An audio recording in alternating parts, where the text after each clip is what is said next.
The small diner at the corner of the street was always full of noise, clinking plates, chatter from regulars, and the smell of fresh coffee drifting through the air. But that evening, the air was tense. A young waitress named Lily had just started her first shift. She was nervous but polite, trying her best to keep up with the rush. Her warm smile didn't go unnoticed, especially by a group of men sitting in the back booth who clearly had nothing better to do than cause trouble. At first, their comments were subtle, teasing her about the way she held the tray, laughing too loud whenever she walked by. But soon, their words grew louder, sharper. The laughter turned into mocking. One of them even stuck out his foot as she passed, almost making her trip. The other customers looked uncomfortable, but no one spoke up. Lily's hands trembled as she tried to keep her composure, whispering quiet apologies, even though she'd done nothing wrong. What no one knew was that Lily wasn't alone in this world.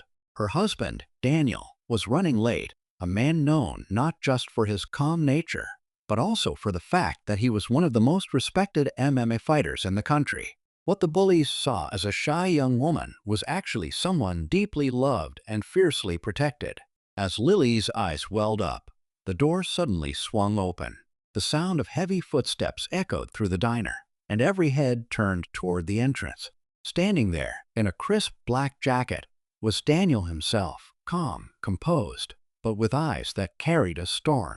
The room fell silent, and in that moment, the bullies had no idea how quickly everything was about to change. Daniel stood at the doorway for a moment, scanning the diner. His sharp gaze caught the small details: the spilled coffee near the corner booth, the nervous waitress clutching her notepad, and the men who suddenly went quiet. His calm voice broke the silence as he said softly, "Everything okay here?" It wasn't loud, but something in his tone carried weight. Lily looked up, relief flooding her eyes, but she quickly looked away, not wanting to cause a scene. She whispered, "I'm fine, let's not make a fuss." But Daniel knew her better than anyone. He could read the tiny tremor in her hands, the forced smile, the way her shoulders were slightly tense. She had been hurt, not physically, but in a way that cut deep. He didn't move closer right away. Instead, he walked slowly to the counter, greeted the older lady who managed the place, and asked for a coffee. The bullies tried to laugh again, but their voices were quieter now, uncertain. The manager leaned toward Daniel, whispering just enough for him to hear. "They've been bothering her since she started. She didn't want to make trouble." Daniel nodded without saying a word. His expression didn't change, but his eyes darkened slightly. The calm before the storm. Lily's story wasn't one of privilege or fame. She had grown up in a small town, working her way through school, and meeting Daniel long before anyone knew his name. Back then, he wasn't a billionaire or a champion, just a kind man who believed in protecting what was right. Their bond was built on loyalty and respect. And now, as he sat there in silence, stirring his coffee, everyone in that diner felt a quiet shift in the air, like something powerful was about to unfold. The tension in the diner grew heavier with every passing second. The group of men at the back tried to act casual, pretending nothing had happened, but the unease was clear. One of them, a tall man with a loud voice, leaned back in his seat and said with a smirk, "Didn't mean to scare your girl, man.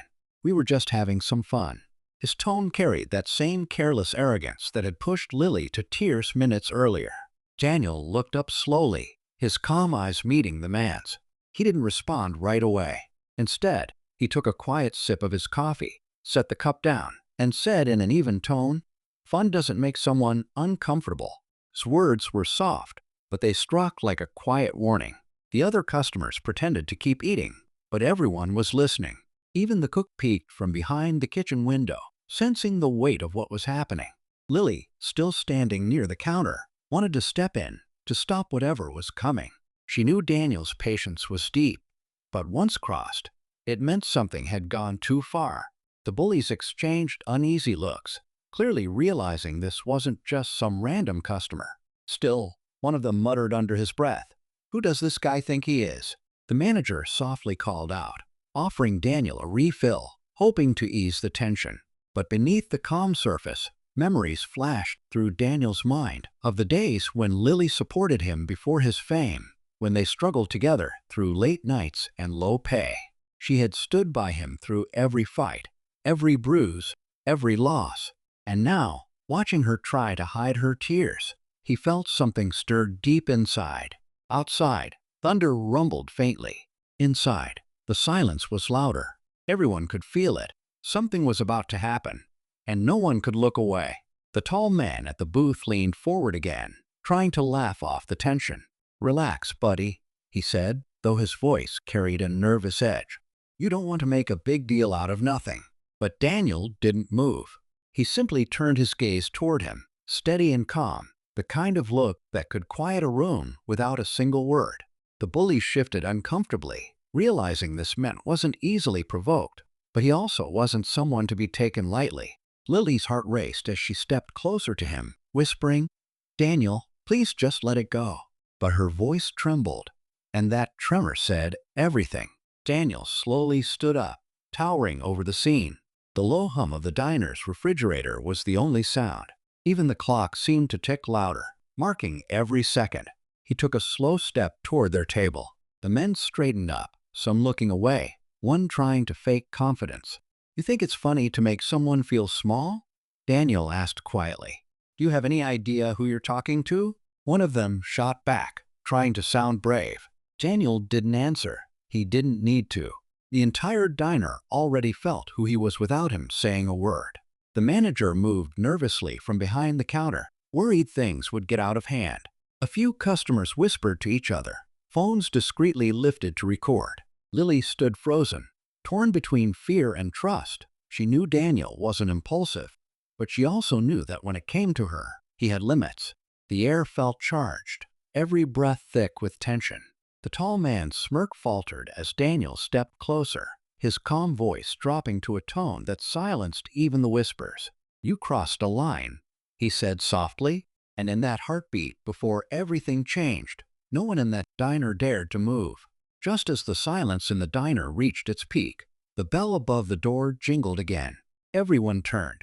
A tall, suited man walked in, his presence sharp and commanding. He wasn't just another customer. He was the restaurant's new regional manager, sent to review the place. But what no one knew yet was that he had a history with Daniel, one that ran deep and unfinished. His eyes flicked from Lily to Daniel to the tense group of men still seated at the booth. "Daniel Reed," he said with a hint of disbelief. "It's been a while." The tone was polite, but the tension between them was clear. Daniel's jaw tightened slightly. Lily looked confused. She had never heard him mention this man before. The bullies glanced at each other, unsure of what was unfolding but sensing the power shift instantly. The manager's voice cut through the quiet, smooth but cold. "Let's not cause a scene in my diner," he said, emphasizing the word my. He walked closer, eyes narrowing. "You still think you can walk in anywhere and control the room?" His words carried a history, something personal, something deeper than the current situation. Lily's heart sank as she realized this wasn't just about the bullies anymore. The air grew heavier, old wounds and unspoken rivalries mixing with the chaos already brewing. The suited man glanced at the bullies and, to everyone's shock, placed a hand on one of their shoulders. "These guys," he said, "they work for me." Gasps filled the room. Lily's eyes widened as the truth sank in. This wasn't random harassment. It had been orchestrated, planned to provoke Daniel. And as Daniel stood there, silent but unshaken, everyone could see the storm in his eyes returning. Only this time, it wasn't just about defending his wife. It was personal. The room felt like it had frozen in time. The revelation hit everyone at once. The bullies weren't just random troublemakers. They were part of something bigger, something aimed directly at Daniel. The suited man, whose name was Mark, smirked slightly as he folded his arms. "You always had a way of stealing attention," he said. "Back in the day, you took my shot at the championship. Looks like you're still in my way." Daniel's eyes didn't waver. "You're blaming me for your own mistakes," he said calmly, but there was steel in his voice. Lily stepped closer, realizing this wasn't just an accident or a coincidence. This was revenge. The bullies, now emboldened by Mark's presence, straightened up again, though their confidence was thin. One of them muttered, "Guess you're not so tough without a ring around you." Daniel didn't flinch. Instead, he took a deep breath and said, "You think strength is about fighting? It's not. It's about control. He turned to Lily, gently placing his hand over hers, grounding her in that moment. Then he looked back at Mark. You came here to humiliate me, but you just showed everyone who you really are. Before Mark could respond, the older diner manager, who had been quietly filming everything, stepped forward. Already sent this to corporate, she said firmly. They'll know exactly what kind of man you are. The color drained from Mark's face as murmurs spread across the diner. But the final twist came when Daniel reached into his pocket and pulled out a folded letter. You didn't check your email this morning, did you? He said softly. I just bought this diner an hour ago. The entire room went silent. Mark's expression fell, the bullies froze, and Lily's eyes widened in disbelief. Daniel turned toward her with a faint smile. No one disrespects you here again. And as the stunned silence lingered, the crowd slowly began to clap, not out of fear, but out of respect. The sound of gentle applause filled the diner, breaking the long silence that had followed Daniel's words. Lily stood frozen for a moment, still trying to process everything. She looked at her husband, tears gathering in her eyes, not from fear this time, but from pure relief. Daniel gave her a small nod, the kind that said everything was going to be all right now. The bullies quietly gathered their things and slipped out, their arrogance replaced by embarrassment. Mark stood there, pale and speechless, realizing that in trying to bring Daniel down, he'd only exposed himself. The older manager placed a comforting hand on Lily's shoulder. You don't find many men like him, she said softly. Lily smiled through her tears. I know. That's why I married him. Daniel handed her a napkin, joking lightly. You're the real boss here now. I'm just the investor. The tension finally broke into quiet laughter from everyone around, the diner slowly returning to its usual rhythm.